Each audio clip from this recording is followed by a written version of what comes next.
গুৱাহাটী ৰামবাৰীত মূল্যবৃদ্ধিৰ বিৰুদ্ধে AJYCPৰ প্ৰতিবাদ দাহ কৰিলে মুখ্যমন্ত্ৰী আৰু যোগান মন্ত্ৰীৰ প্ৰতিকৃতি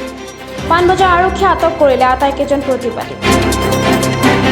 আজি গুৱাহাটী ষ্টাফ কলেজত মুখ্যমন্ত্ৰী সৰ্বানন্দ সোণোৱালে মুখ্যমন্ত্ৰী গ্ৰাম্য পৰিবহণ আঁচনি আনুষ্ঠানিকভাৱে মুকলি কৰে আঁচনিৰ অধীনত মুখ্যমন্ত্ৰী সৰ্বানন্দ সোণোৱালে বহুকেইখন বাহন বিতৰণ কৰে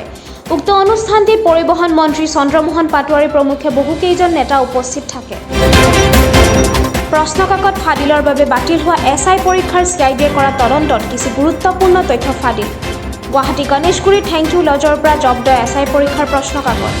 লজটোৰ 3 স্বত্বাধিকাৰীক আটক কৰিছে ক্ৰাইম ব্ৰাঞ্চে লগতে জব্দ কৰা হৈছে লজটোৰ CCTV ফুটেজ